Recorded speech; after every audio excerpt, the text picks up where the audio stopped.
What an insane 4th episode for this show. The disturber of peace himself, Daemon, is back in King's Landing after 4 years away conquering undesirable lands. When the episode started, I was thinking maybe we won't have a time jump this week. A couple days, maybe a week at most. But Daemon said it himself. You've matured yourself these last 4 years, Princess.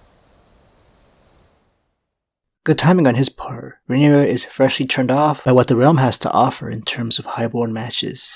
That old guy babbling on and on in the cold open scene, while being guests of the Baratheons in the Castle Storm's End, might just be the Lord Dondarrion mentioned in the Targaryen lore book Fire and Blood. HBO subtitles put him as Beric Dondarrion, but the guy I'm thinking of was named Simon Dondarrion. Beric's the same name as this iconic zombie, so maybe House of the Dragon's writers were thinking, why not give them the same name, since Beric's recognizable for casual Game of Thrones viewers. The audience will connect the two easy. In the lore, Princess Rhaenyra's badass great-grandmother, this old king's sister-wife, found House Dondarrion's castle, called Blackhaven, especially congenial during one of the royal progression tours. This quote I dug up goes on to say, though this castle was small and modest compared to the great halls of the realm, Lord Dondarrion was a splendid host, and his son Simon played the harp as well as he jousted, and he entertained the royal couple by night with sad songs of star-crossed lovers and the fall of kings. So taken with him was the queen that the entire party lingered longer at Blackhaven than they had intended. So I'm fairly sure House of the Dragon's Beric is that Simon, who was the good queen's companion. Doesn't make him a good match for the heir to the Iron Throne, however. Old man Beric got rudely put aside.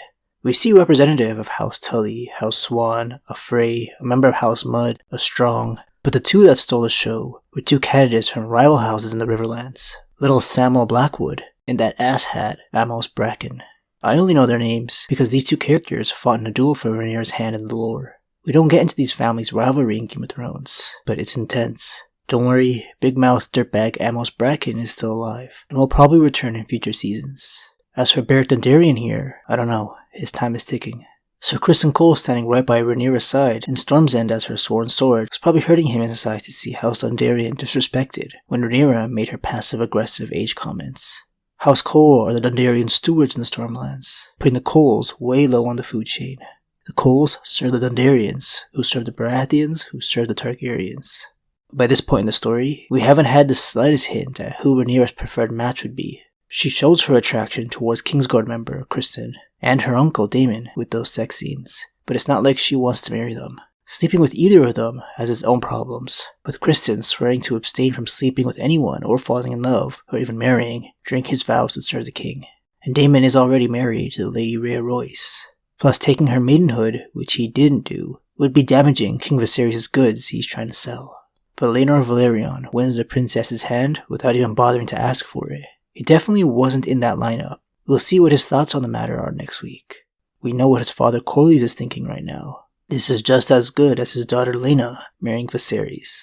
I couldn't help but think when all the scandalous shit was going down, with spies reporting what Rhaenyra has done, where is the court fool Mushroom? He's like this dark comic relief in the supplementary books that somehow has all these classified secrets that he mixes in with some straight up lies to spice up his stories. This was a perfect episode for this dwarf to show up and steer some trouble for the Targaryens. They could be saving him for later, or maybe he just doesn't fit the mood of House of the Dragon. And who might you be running from now? It's the Hallman. Princess. Captain of the City Watch, in Daemon's absence, Harwin Strong, makes another minor appearance in this episode, so the cast of notable characters is slowly growing. Seeing regular faces like Borman Baratheon and Harwin Strong, even though they don't have much to say or do in this episode, is a good way to forge a familiarity with viewers. It's not always going to be just the Targaryens and Hightowers in front of the camera, so I like writers giving minor characters some background plot lines. As for the Baratheons, I thought it was a big service to hardcore fans for House of the Dragon to show us their castle Storm's End. It's an iconic location in the books that never got any love in Game of Thrones, despite this house being a fan favorite. They could have just did this lineup speed dating in the throne room to save on the budget, but we finally got Storm's End boys, the last one of the greater houses. I did notice the Godswood is repeatedly used as a casual talking backdrop for scenes in King's Landing. I don't know if that Weirwood or any Children of the Forest Greenseer magic has a place in the story, but it could be significant. Children of the Forest are still alive, the same ones we saw beyond the wall because they have a crazy long lifespan, despite their struggles to reproduce. Speaking of reproducing, with Daemon done with the Stepstones, he has his eyes now on Rhaenyra, his only motivation being power, with being king one day. But I know that there is only one true king, Your Grace. Being king of the Narrow Sea just wasn't enough, which makes sense, the Stepstones suck. Corlys, the man who crowned him, ditched those islands too, to focus on brokering a deal with the Sea Lord of Braavos, another man with a very powerful fleet. The Sea Snake and the Sea Lord would make the Targaryens sweat. The Valerians have 3 dragon riders of their own thanks to Rhaenyra's genes. Tying Rhaenyra to Laenor was a no-brainer for the Targaryens. Plus they can keep Laenor's dragon-taming magic blood within the Targaryen family, if Laenor did happen to squirt out some babies. Something Viserys made sure wouldn't happen to his daughter Rhaenyra. Incoming Criston drama. The one serving the drama, behind the scenes in the show, is this show's version of Varys, Mysaria. I assumed she didn't go to the Stepstones with her former lover Daemon, but now we know she was back in King's Landing in the Street of Silk. She's Otto Hightower's trusted spy master under the name the White Worm. But now Otto's gone, and her services are up for grabs. Daemon's also been ordered to leave the city. We'll see if he heads back to the Stepstones, or to the Vale where his wife resides, or a new adventure next week. Somehow Daemon got his hands on some top secret info about the Red Keep that he shared with Rhaenyra.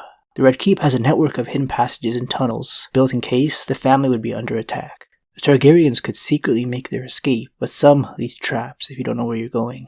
It was ordered by the 3rd Targaryen king, Maegor the Cruel, and to make sure the builders didn't share the blueprints, he had the whole construction crew killed, so Rhaenyra better have burned that map. Viserys also shares a hidden message on that Valyrian dagger that happens to make it on screen so often. Aegon the Conqueror had his prophecy engraved in case someone messed up the generational broken telephone game. If only Littlefinger knew how valuable it was before losing it in a bet. But I think we get the point. Targaryens have some terrible responsibility on their shoulders. Do you guys think Rhaenyra gives half as much shit on the topic as her father? Her interests seem to lie elsewhere. As chaotic as it was, this was more of a build-up episode for the plot. Viserys' wounds and missing digits haven't worsened much in the 2 years since the last episode, but it's something I'm always making sure to keep my eye on after being shocked seeing what his hand looked like when he finally takes off that glove. Some news just dropped in an Entertainment Weekly post confirming that Crab Feeder, who's long gone, actually had grayscale and not just some pox, that illness that makes you lose your mind eventually and is extremely contagious. So that's why he moved with such weird mannerisms. He lost his marbles. That's it for this week's episode discussion. I'll see y'all in a few days with something else before episode 5. Thanks for watching.